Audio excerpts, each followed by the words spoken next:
Oh, they call me Hangin' Johnny. Away, yo! Oh, they say I hang for money. Then hang, boys, hang. First I hung me brother. Away, yo! Oh, then I hung me mother. Then hang, boys, hang. Oh, we'll all hang together. Away, yo! We'll hang for better weather. Then hang, boys, hang. When Moby Dick, or The Whale, was published in the United States on November 14, 1851, it was an almost immediate critical and commercial failure for its author, Herman Melville.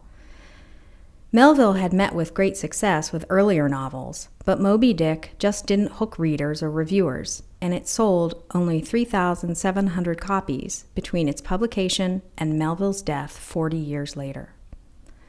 Moby Dick received reviews both good and bad.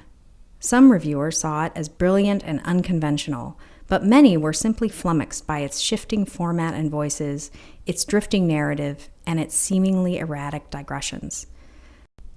But it was never completely forgotten, and the next generation of authors recognized its genius. William Faulkner said it was the one novel he wished he had written himself. And Ernest Hemingway admitted that, to the end of his career, he was trying to outdo Melville and Moby Dick. As its reputation as a masterpiece has grown, entire scholarly and creative industries have sprouted up around Moby Dick.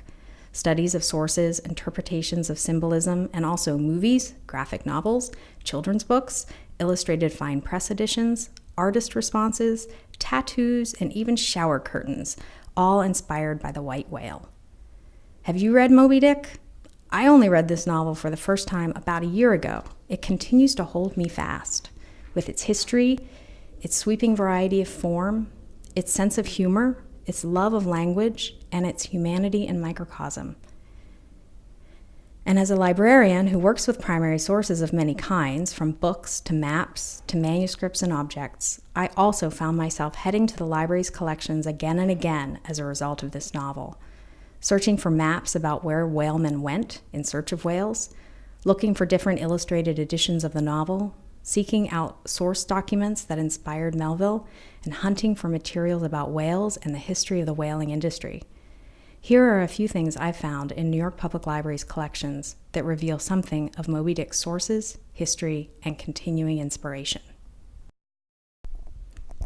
The first English edition of Moby Dick, published in October 1851, accidentally left out the epilogue. The epilogue is important because that's where we learn how Ishmael survived to tell his tale.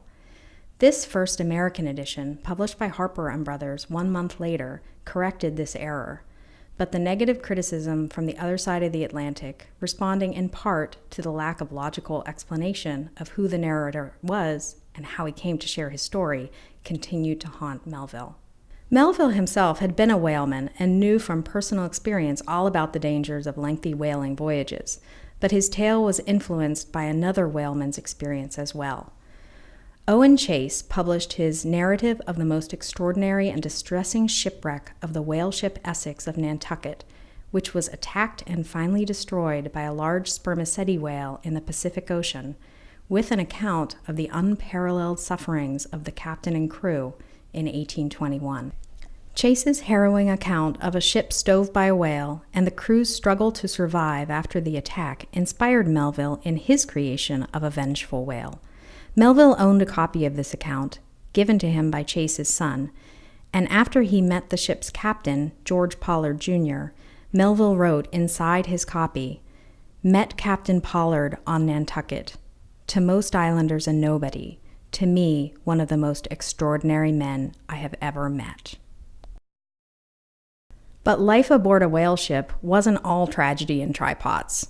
There was a time for creativity, too, and artistically inclined sailors often tried their hand at scrimshaw in between fast fish, making decorative and useful objects by carving or engraving sperm whale bones or teeth. This example of scrimshaw, made with a sperm whale's tooth, depicts a 3-masted whaling vessel and whaleboats hunting whale, as well as the Seaman's Bethel in New Bedford, and it's signed, "A Token of Affectionate Regard from E.G. Starbuck to F.M. Gardner." The whaling industry and all these whale ships and scrimshaw-loving whalemen did not spring fully formed from New England. This hand-colored map from 1679 includes a scene off the coast of Long Island of whaling. Even though Ishmael describes Nantucket as the great original whaling village in Moby Dick, whaling actually began elsewhere, on Long Island in the 1640s. Nantucket's whaling efforts didn't get underway until the 1670s. When it comes to whales and maps, though, there's nothing quite like Matthew Fontaine Maury's 1851 whale chart. Shown here is a facsimile reprint of that map that Maury, an oceanographer and naval officer, created to document the presence of different kinds of whales at different times of year all around the world. Maury gathered data on whale locations using whaling ship logs and other sources, and then visualized the data for the whaling industry's use. Notable is the fact that by this time, around when Moby Dick was published, the Atlantic seaboard had no whales left. The work of outfitting a ship for long worldwide voyages was no small investment. In The Marine Mammals of the Northwestern Coast of North America, described and illustrated, together with an account of the American whale fishery, the author and illustrator Charles Scammon, himself a whaleman, included detailed descriptions on the work involved, the supplies needed, and the terminology used by those entering the whaling industry. This book is also a landmark work of natural history with beautiful and haunting illustrations of the whales that Scammon hunted nearly to extinction. And in the end, it's the words and the images that they evoke that draw one back again and again to the novel. There have been many breathtaking illustrated editions published. One stunner is Lakeside Press's 1930 edition with Rockwell Kent's original illustrations. Thomas E. Donnelly, founder of Lakeside Press, wrote that his goal in establishing his private press was to convey the idea that machine-made books are not a crime against art. And for his edition of Moby Dick, he enlisted the design talent of artist and illustrator Rockwell Kent. If I had to pick a favorite edition of Moby Dick, though, it would be the one published by Arion Press in 1979. Arion Press, based in San Francisco, has a long history of producing wonderful books that present art in book format. In addition to over 100 illustrations by artist Barry Mosher, this large format edition features type designed specifically for the work, as well as specially made paper with a whale watermark. Both Rockwell Kent's and Barry Mosher's interpretations of Moby Dick were also released for popular audiences. Random House published Rockwell Kent, and the University of California published Barry Mosher, so book lovers of modest means can own copies of these evocative illustrated works too. So why do we love Moby Dick so much?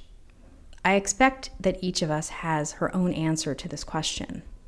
For me, immersing myself in the insane questing and the laugh-out-loud humor, as well as the surprising inventions of word and phrase that beg to be read aloud, and its portrayal of an industry that's wholly foreign to me, all became a watershed experience that's only been sharpened by talking about the novel with others who love it too. It's also undeniably an achievement to have read it. No matter what draws each of us in, though, it remains a powerfully inspiring work, and one we're happy to explore by way of the distinctive collections at New York Public Library.